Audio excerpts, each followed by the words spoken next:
Lockdown अब control करो size. जी हां, लॉकडाउन का एक असर हमारी आपकी सेहत पर यह पड़ा है कि हम लोगों की साइज बिगड़ गई है। शहर हो या गांव, हर जगह पेट पर चर्बी यानी तोंद आ गई है। घर में रहने, जिम, योगा सेंटर बंद रहने से एक्सरसाइज छूट गई और मोटापा बढ़ता गया।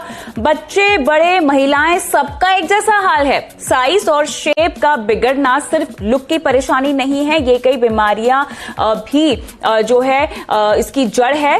तो आज हम इस शो में यही चर्चा करेंगे कि कैसे आप रह सकते हैं साइज में फिट और कितना वजन चाहिए आइडियल शेप के लिए और कैसे आप अपनी पुरानी साइज में लौट सकते हैं। मैं हूं आपके साथ कविता थपलियाल और हमारे आज की इस खास चर्चा में एक्सपर्ट पैनल भी जुड़ गया है। हमारे साथ है डॉक्टर के अग्रवाल, डाइटिशियन पूनम दुनेजा और फिटनेस कोच रोहित चौधरी। आप सभी का स्वागत है हमारी इस खास पेशकश में। डॉक्टर अग्रवाल हमारे साथ कुछ देर में जुड़ेंगे, बहरहाल जुड़ गए हैं। डॉक्टर अग्रवाल, सबसे पहले आप ही से सवाल पूछना चाहेंगे। हमने देखा है जो डेटा सामने आए हैं, जो लगातार सर्वे हो रहे हैं, उसके मुताबिक भारत का आधा शहरी इलाका जो है उसमें तोंद बढ़ गई है, यानी लोगों का वजन बढ़ गया है। साफ तौर से हमने देखा कि लॉकडाउन की वजह से फिटनेस एक्सरसाइजेज और जो रिजीम होता है लोगों का, उस पर हमने देखा कि ब्रेक लग गया। बहुत लोगों ने इम्यूनिटी कहीं कॉम्प्रोमाइज ना हो जाए, इसके चलते सभी कुछ लगभग जिस पे रोक लगी हुई थी पहले, वो खाना पीना शुरू कर दिया। ये हमें बताएं कि आइडियल शेप और आइडियल वेट क्या होता है, क्या इसमें अंतर होता है? देखिए, सिंपल आंसर है कि दिल की धड़कन, नीचे का ब्लड प्रेशर, गंदे कोलेस्ट्रॉल की मात्रा और फास्टिंग शुगर 80 से कम होना चाहिए। इंडिया के लिए बड़ा सिंपल है कि अगर आप आदमी हो तो पेट की चौड़ाई 90 से कम और अगर आप औरत हो तो 80 से कम। बाहर की कंट्रीज के लिए वो ज्यादा है, बट एशियन कंट्रीज के लिए हम आजकल वेट पे ज्यादा ध्यान नहीं देते। हम लोग, because there is also a normal weight obesity, so हमारा जो बेसिक क्राइटेरिया है वो है औरतों में 80 सेंटीमीटर और आदमियों में 90 सेंटीमीटर। अगर आपकी पेट की चौड़ाई ज्यादा है, you are a pro inflammatory state, you are a pro thrombotic state, you are a pro hyper coagulable state. ऐसे केसेस में ये वायरस भी ज्यादा तंग करेगा और ज्यादा बीमारी पैदा करेगा। होता क्या है, अगर आप खाना खाते हो, खाना खाने के बाद में एनर्जी प्रोड्यूस होती है तो आपको ताकत महसूस होनी चाहिए। अगर खाना खाने के बाद में आप बोलते हो सो जाऊं, मुझे नींद आ रही है, इसका मतलब है खाना खाने के बाद में आपके खाने से एनर्जी ना प्रोड्यूस होके फैट प्रोड्यूस हो रहा है, जो पेट में जाके जमा हो रहा है। लिवर में जाएगा फैटी लिवर, पेट में जाएगा पॉट बेली, ओवरी में जाएगा पीसीओडी, हार्ट में जाएगा तो हार्ट डिसीज। तो ये जो पॉट बेली सबसे पहला लक्षण है इसका, काउच पेटो ओबेसिटी या पेट का मोटापा जिसे हम बोलते हैं तोंदुराम। सब अगर आपको तोंद निकल रही है, समझ लीजिए आपको कार्बोहाइड्रेट ओबेसिटी है। जी, काफी डिटेल तरीके से आपने यहाँ पे अंतर समझाया है। और काउच पोटैटो, जैसे कि आपने सही शब्द का इस्तेमाल किया, या इस्तेमाल कहते कहते आप रुक गए। रोहित, हमने देखा है कि लॉकडाउन के वक्त तो हर कोई जो है एक तरह से काउच पोटैटो ही बन गया है। शुरुआत में मुझे याद है हम सब खूब सारी वीडियोस, वर्कआउट वीडियोस और योगा वीडियोस देखा भी करते थे, लेकिन जैसे जैसे लॉकडाउन बढ़ता गया वैसे वैसे उसमें भी हमने आलस जो है वो करना शुरू कर दिया। लेकिन अब वक्त आ गया है कि आप अपनी साइज में वापस आ जाएं, जो आपकी तोंद बाहर निकली हुई है वो अंदर चली जाए और जिस तरह की फिगर की महिलाएं जो है मंशा रखती हैं उसको अब अचीव करने के लिए अब आगे बढ़े। तो जैसे कि डॉक्टर अग्रवाल ने समझाया कि अलग अलग तरह से यहाँ पर मोटापा अलग अलग देशों में उसको समझाया गया, अलग अलग डेफिनेशन है उसकी। लेकिन अगर मैं शेप के हिसाब से वजन की बात करूं तो वो भी अलग अलग होगा हर किसी के लिए। मैं कैसे एक आइडियल वेट को एक आइडियल शेप के लिए कंसिडर कर सकती हूं, कैसे इसको ध्यान में रखते हुए अब अपनी बॉडी पर काम कर सकती हूं? जी जी, वही मैं बताने जा रहा हूँ कि लॉकडाउन के दौरान जो लोगों ने अपने आप को अनफिट कर लिया है, ये एक एक्सक्यूज है और कुछ नहीं है। लॉकडाउन में तो हम लोगों को कुछ जरूरत से ज़्यादा समय मिला है अपने ऊपर काम करने का, अपने ऊपर ध्यान देने का, अपनी डाइट प्रॉपर घर पे रह के आप बैलेंस रख सकते हो। पूरा आपके पास 24 घंटे हैं, उसमें 1 घंटा, आधा घंटा, 15 मिनट, 20 मिनट अपने लिए, अपनी हेल्थ के लिए निकाल सकते हो, लेकिन लोगों ने नहीं निकाला। खासतौर पे शहरी एरिया में ऐसा हुआ है, क्योंकि शहरों में क्या हो गया कि आजकल अब लॉकडाउन खत्म हो गया है, आज क्या है, सब कुछ आप ऑनलाइन ऑर्डर करते हो, कहीं जाना नहीं होता। पहले क्या होता था, आप लोग ट्रैवल करते थे, वॉक करते थे, मार्केट जाना है तो अपना वॉक करते हुए चले गए, कुछ शॉपिंग करना है तो वॉक करते हुए चले गए। आजकल ये सारी चीजें घर में बैठे हुए ही आदमी को मिलने लग गई है। तो भाई घर में बैठे हुए फैसिलिटीज मिल रही हैं, लेकिन आप अपनी हेल्थ का ख्याल रखें, आप इस तोंद को बढ़ने ना दें। ऐसा रहेगा तो तोंद बिल्कुल 100% बढ़ेगी। आप आधा घंटा अपने आप को दो ताकि आपकी तोंद ये ना नजर आए। रही बात आपने बोली कि भाई अपना हाइट और वेट की बात करिए आपने, आपका हर इंसान का अपना अपना बॉडी टाइप होता है, और जो आपका वेट है वो आपकी हाइट पे डिपेंड करता है। जैसे आपकी हाइट है उसके अकॉर्डिंग आपका वेट मेंटेन रहना चाहिए। जैसे मेरी हाइट 5'8" है, तो मेरा 70 से लेके 72 आइडियल वेट है।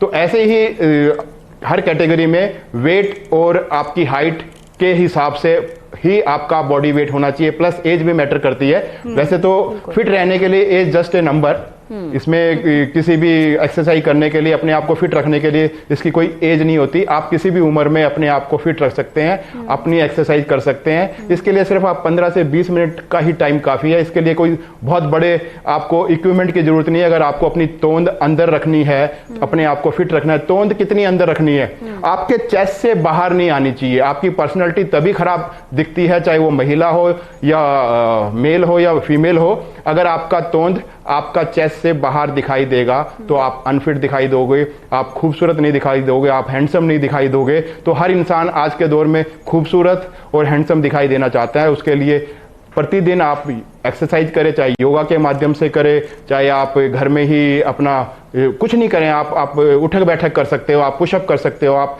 प्लैंक कर सकते हो। इन सब चीजों के लिए कोई इक्विपमेंट की जरूरत नहीं है। आप घर में रह के ही 15 से 20 मिनट, प्लस अब लॉकडाउन खुल गया है तो आप अपने ऑफिस जाते हैं, आप सीढ़ियों का यूज करें। कुछ ज्यादा लंबा चौड़ा नहीं, आजकल 6 माले पे, 4 माले पे, 3 माले पे आपके ऑफिसेज हैं, आपका घर 3 माले पे है। तो कोशिश करें 99% कि आप सीढ़ियों का उपयोग करें, उसी में आपकी कैलोरीज कुछ बर्न हो जाएगी। और जो रही बात तोंद की, ये जो तोंद है ना, ये हमारा कोर होता है। ये हमारा आप अगर देखें तो ये शोल्डर से नीचे और नी से ऊपर, अभी नई जो रिसर्च आई है उसमें पहले हम बोलते थे पेट और ये वाला पार्ट जो हमारा कोर में काउंट आता है, अभी हमारे जो थाई लेवल तक भी ये कोर में काउंट होता है। कोई भी आप एक्सरसाइज करते हो उसका इंपैक्ट डायरेक्ट आपके पेट पे जाएगा। कोई भी वर्कआउट, घर में कोई भी फंक्शनल ट्रेनिंग करो आप, फंक्शनल मतलब फंक्शन, आपकी बॉडी फंक्शन करनी चाहिए किसी भी टाइप का। अब जैसे घर में आज क्या है, शहरों में ज्यादा ऐसा हुआ है कि लोग मोटे हो गए हैं। क्यों? रिमोट घर के बिल्कुल आपके बगल में पड़ा है तो भी आप घंटी बजाते हो, अरे रामू जरा ये रिमोट देना, पानी उठाना, पानी का गिलास तक नहीं उठा रहा। फिजिकल एक्सर्शन जो है ना, आपकी फिजिकल एक्टिविटीज जो है, मूवमेंट्स जो है, वो एक तरह से बिल्कुल कम हो गई हैं, बंद हो गई हैं। लेकिन डॉक्टर पूनम, हमने देखा कि लॉकडाउन में लोग घर में तो बंद रहे हैं, उनकी फिजिकल एक्टिविटीज पे रोक लगी है, लेकिन साथ ही बाहर का खाना पीना भी तो रुका है। लोग तो घर का ही खाना खा रहे हैं। अब ऐसे में भी वो जरूर डिपेंड करता है कि आप किस मात्रा में खा रहे हैं। अगर आप ऑयली फूड खा रहे हैं तो ऑब्वियसली वो फैट्स में कन्वर्ट होगा और आप पुट ऑन करेंगे, लेकिन फिर भी घर का खाना बाहर के खाने से तो एनी टाइम बेटर है। और ऐसे में हमने घर का खाना खाया, उसके बावजूद भी तोंद निकली है। जी बिल्कुल, आपने सही कहा। घर का खाना खाने के बावजूद कई लोगों के मेरे पास ये रिप्लाईज आए हैं, सो कॉल्ड एक्सक्यूजेज आए हैं कि हम तो घर का खाना खा रहे थे मगर फिर भी हमारा वेट कंट्रोल नहीं हुआ। अगर आप देखने की कोशिश करें तो जो कई लोग हैं उन्होंने बहुत सारी स्वीट डिशेस और बहुत सारी ऐसी रिफाइंड फूड्स, मैदा यूज़ करा है, दुनिया भर की रेसिपीज उन्होंने ट्राई कर डाली यूट्यूब से, और तो वो चाहे वो बाहर बनी हो चाहे वो घर में बनी हो, है तो वो रिफाइंड शुगर्स ही हैं। मैदा यूज़ करा, जितना सॉल्ट यूज़ करा, जितना रिफाइंड ऑयल, तली हुई चीज़ें, तो ये सब तो चाहे आप बाहर का खाओ चाहे आप घर का खाओ तो ऑब्वियसली वेट गेन तो होगा। बिल्कुल। तो मैं तो यही कहना चाहूँगी कि अगर आपका वेट गेन तब भी हुआ है तब का, तो आप बस ये कर सकते हैं कि एक तो नंबर 1 इज पोर्शन कंट्रोल। आप अपनी प्लेट साइज पहले छोटा रखें, और अगर छोटा साइज रखते हैं उसमें भी आप 80% वेजीज रखें। जितनी ग्रीन वेजिटेबल्स, ब्राइट कलर्ड, अगर आपके पास वेजिटेबल्स, बॉइल्ड वेजिटेबल्स या सॉटे वेजिटेबल्स होंगी तो बहुत सारे एंटीऑक्सीडेंट्स जाएंगे। और बहुत कम मात्रा में अगर आप कार्ब्स लें तो फिलहाल, क्योंकि अभी सबका स्टेमिना भी कम हुआ पड़ा है, और अगर धीरे धीरे वर्कआउट शुरू भी कर रहे हैं तो थोड़ा सा कार्ब लेवल धीरे धीरे बढ़ा सकते हैं, बट इंस्टेंटली नहीं बढ़ाना। और उसके बाद मैं कहूँगी कि आप प्रोसेस्ड फूड जितना, जैसे आप वाइट राइस है या है ना, और शुगर्स हैं, वाइट शुगर्स हैं, जितना कम यूज़ कर सके उतना बेटर है आपके लिए। मैदा कम से कम उपयोग करें। और अगर जैसे आप ऑल्टरनेटिव्स भी ढूंढते हैं, शुगर, वाइट शुगर की जगह आप गुड़ यूज़ कर सकते हैं, या कुछ मॉडरेट क्वांटिटी में हनी यूज़ कर सकते हैं। और प्रोसेस्ड ऑयल्स, जितने भी आपके रिफाइंड ऑयल्स हैं उनकी जगह आप मस्टर्ड ऑयल यूज़ कर सकते हैं, cold pressed peanut oil use कर सकते हैं, वर्जिन कोकोनट ऑयल है, घी है, देसी घी बहुत अच्छा है घर का। वाइट बटर की जगह अगर आप घर का मक्खन, वाइट बटर अगर यूज़ कर सकते हैं काऊ मिल्क का, वो बहुत अच्छा रहेगा आपके लिए। और इस तरह की जैसे मैदा की जगह आप रागी का आटा यूज़ करें, अपने जो होल व्हीट फ्लावर है उसकी जगह रागी आटा, सोरगम यूज़ कर सकते हैं। बहुत सारी चीज़ें हम कर सकते हैं। स्टीविया लीव्स यूज़ कर सकते हैं अगर आपको वाइट शुगर, थोड़ा सा भी अगर शुगर की क्रेविंग हो रही है तो आप बहुत सारे, मतलब हेल्दी स्नैकिंग बहुत अच्छी है। रेसिपीज ऐसी अवेलेबल है यूट्यूब पर भी जहाँ पे आप पीनट बटर यूज़ कर सकते हैं ना, नट्स आप यूज़ कर सकते हैं ऑब्वियसली मॉडरेट क्वांटिटीज़ में, और थोड़ा ओट्स यूज़ कर लीजिए, हनी हो गया। तो बहुत सारी चीज़ें ऐसे हो सकती है जो घर में अगर हमें थोड़ी बहुत क्रेविंग हो तब भी हम यूज़ कर सकते हैं। और जितना हम अपना ध्यान रखें, थोड़ा सा एक्सरसाइज का, जैसे रोहित जी ने बताया। यस बिल्कुल। तो यहाँ पर एक पौष्टिक और टेस्टी थाली क्या होनी चाहिए, वापस से शेप में आने के लिए आपसे मांगूंगी मैं पूनम जी आगे। लेकिन डॉक्टर अग्रवाल से मैं पूछना चाहती हूँ कि महिलाओं और पुरुषों के लिए अगर मैं हाइट वाइज वेट समझना चाहूँ तो वो आइडियल क्या होता है इंडियन बॉडी टाइप्स को? डॉक्टर अग्रवाल, अगर साफ तौर से हम कंसिडर करना चाहें तो। मैं सबसे पहले एक चीज को क्लैरिफाई करना चाहूंगा जी कि हम आज बात कर रहे हैं पॉट बेली एब्डोमिनल ओबेसिटी की। We are not talking about obesity and we are not talking about weight gain. दो अलग अलग चीजें हैं। अगर आपका वजन बढ़ गया वो एक अलग चीज है, लेकिन वजन बढ़ने के बाद में बीमारी में कन्वर्ट हो गया, उसे हम पॉट बेली ओबेसिटी बोलते हैं। So pot belly obesity, abdominal obesity, visceral obesity is a syndrome. It's a metabolic syndrome. It's a disease. It's a disease. It has to be treated like a disease. Now, what is metabolic syndrome? Metabolic syndrome means अगर आपकी पेट की चौड़ाई ज्यादा है, उसके साथ में blood pressure 130/85 से ज्यादा है, या आपका फास्टिंग शुगर 110 से ज्यादा है, ट्राइग्लिसराइड 140 से ज्यादा है, या HDL 40 से कम है, इन 5 में से अगर आपको 3 चीजें हैं, और अगर अकेला एब्डोमिनल ओबेसिटी भी है, तो we call it as a metabolic syndrome. इसमें आपके शरीर में इंसुलिन लेवल बढ़ जाएगा, इंसुलिन काम करना बंद कर देगा, प्रो इन्फ्लेमेटरी स्टेज आ जाएगी, और साथ के अंदर में प्रो हाइपर कोएगुलेबल स्टेट आ जाएगी। आपका सी रिएक्टिव प्रोटीन 1 और 3 के बीच में आ जाएगा। इसको हम बीमारी बोलते हैं। जब ये बीमारी आ जाती है तो हम एग्रेसिवली काम करते हैं इस पे। We can't take a chance, we can't give a choice to the patient कि तू वेट करके देख ले। Then whatever our dietitians and our exercise experts are saying, that becomes a part of the illness to treat them. At that moment we go for, in this obesity, usually it is a refined carbohydrate obesity. You have to manage them like a sickness. Sometimes इसमें metformin की दवाई देने भी जरूरत है। तो जब आप कहते हैं रिफाइंड कार्बोहाइड्रेट डिजीज, तो ऐसे में क्या कार्ब्स का इंटेक ज्यादा करने से एब्डोमिनल ओबेसिटी के लक्षण दिखाई देते हैं? नहीं, ये हम जाते हैं फास्टिंग इंसुलिन के साथ में। अगर फास्टिंग इंसुलिन ज्यादा है, अगर हमारे पास में बार बार हाई ग्लाइसेमिक फूड मिलते हैं तो उससे इंसुलिन रेजिस्टेंस बढ़ जाता है। याद रखिए, hyperinsulinaemia increases IL-6, increases CRP values in the body. तो हमें ऐसे पेशेंट्स में डाइट, डाइटिशियन के साथ में मिलके, एक्सरसाइज फिटनेस के साथ में मिलके पूरा प्रोग्राम मैनेज करना पड़ता है। ये लोग इस चीज को लोग अपने घर में बैठ के अकेला ठीक नहीं कर सकते। हाँ, अगर आपका वजन ज्यादा है पूरा, जिसमें एब्डोमिनल ओबेसिटी भी इंक्लूडेड है, then you come back for a weight reduction. Okay. When you come back for a ordinary weight reduction, then you say 10% wait कम कर लो।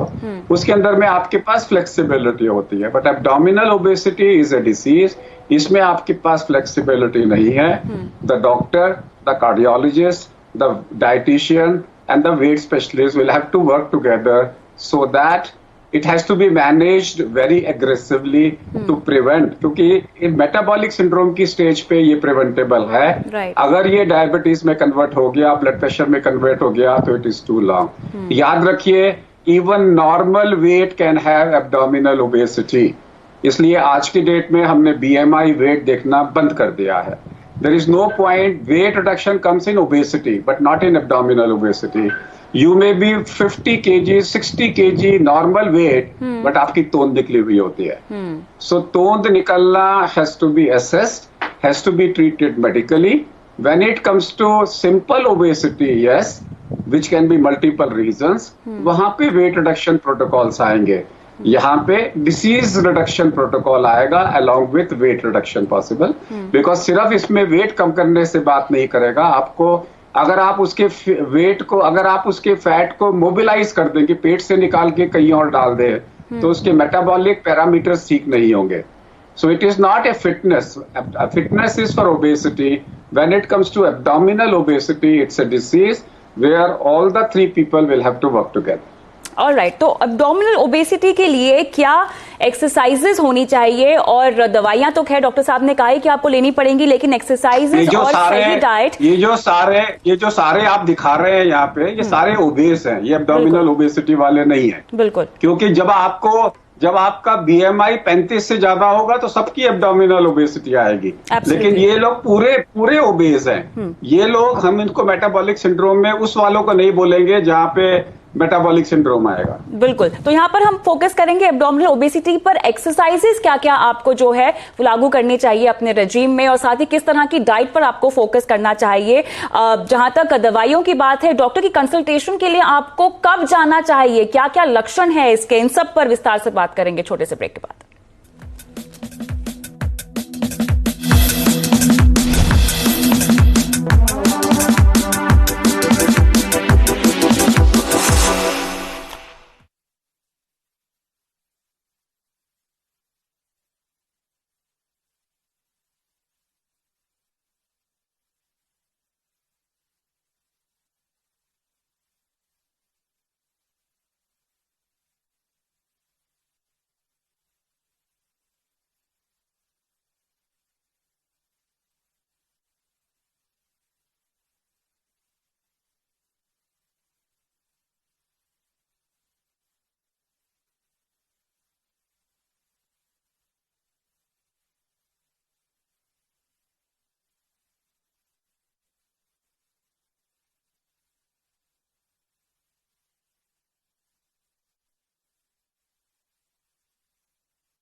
तो मोटापा और खासतौर से अब्डोमिनल ओबेसिटी से कैसे निजात पाई जाए, हमारा ये शो आज इसी पर है। और सीधा मैं हमारे फिटनेस एक्सपर्ट रोहित चौधरी की ओर जाऊंगी, जो कि हमें बताएंगे किस तरह के एक्सरसाइजेस पर आपको ध्यान देना चाहिए या अपने रिजीम में, अपने फिटनेस रूटीन में उसको ऐड कर लेना चाहिए। सबसे पहले अगर मैं अब्डोमिनल ओबेसिटी की बात करूं, जहां पे केवल तोंद निकली हुई है, ऑब्वियसली इसके आगे के जो सिम्टम्स है वो आपको डायबिटीज, हार्ट ट्रबल्स, और क्योंकि आपकी तोंद निकलेगी तो आपकी बैक पर इंपैक्ट पड़ेगा, तो आपको डिस्क को लेके भी इश्यूज हो सकते हैं। कहीं ना कहीं आपके वर्कआउट एक नॉर्मल ओबेसिटी के केस से काफी अलग होते हैं। रोहित, अगर हम अब्डोमिनल ओबेसिटी पर फोकस करें, किस तरह के वर्कआउट्स को शामिल करना चाहिए? क्या है कि जब आपकी तोंद निकलती है, जब आपकी तोंद निकलती है तो वो तोंद क्यों निकलती है? आप ओवर ईटिंग करते हो, आपका लाइफस्टाइल ठीक नहीं है, सोने का टाइम ठीक नहीं है, उठने का टाइम ठीक नहीं है, खाने का टाइम ठीक नहीं है, पीने का टाइम ठीक नहीं है, आप वर्कआउट नहीं कर रहे हैं, आप फंक्शनल कुछ भी नहीं कर रहे हैं,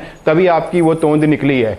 तोंद निकलने का मतलब है कि उसके अंदर गंद जमा हो गया, जो आपने खाया पिया है वो प्रॉपर डाइजेस्ट नहीं हुआ, वो निकला नहीं है, तो वो क्या है कि वो अंदर एक गटर हो जाता है। ये हमारा जो स्टमक है, पेट जो है, वो गटर का रूप ले लेता है, और जो गटर के अंदर जब जो खाना पीना हमारा सड़ता है तो उससे क्या है कि आपको बहुत सारी बीमारियां होती है। आपने देखा होगा कि मोटापे की वजह से भी काफी लोगों को हार्ट अटैक होता है, ठीक है जी, डायबिटीज होती है, आपको उठने बैठने में प्रॉब्लम होती है, आपको पूरा बैक पे लोड रहता है आपके, तो बैक पे लोड रहता है, उठने बैठने में प्रॉब्लम रहेगी, आपको रीढ़ की हड्डी में प्रॉब्लम रहेगी, स्लीप प्रॉपर नहीं आएगी, काम में मन नहीं लगेगा, आलस आएगा।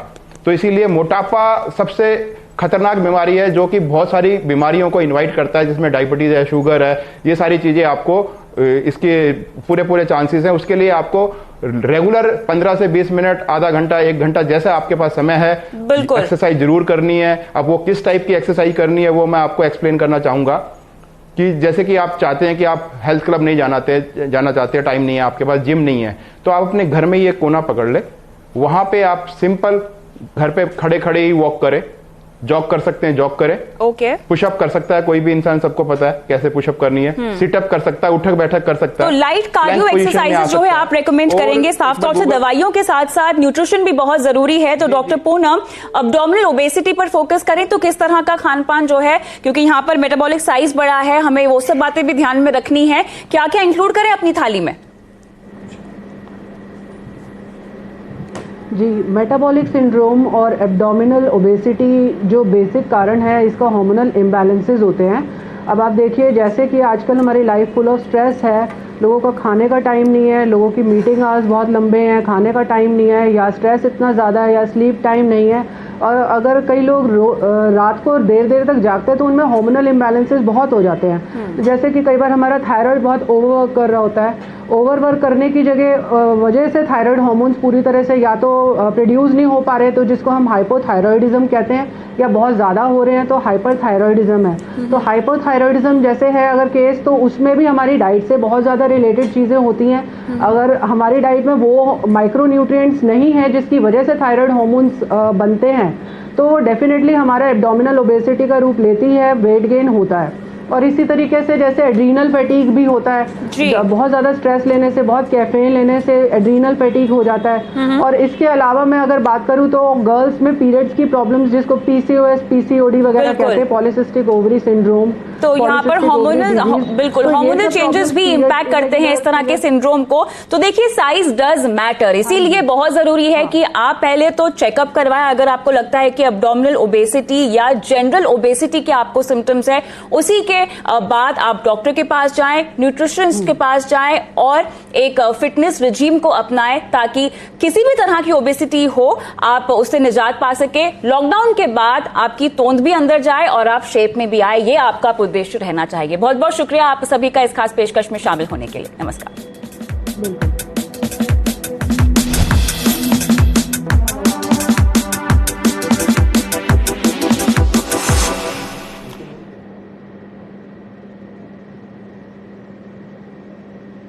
देखो आप शायद tone is bad but then it's more relatable. अच्छा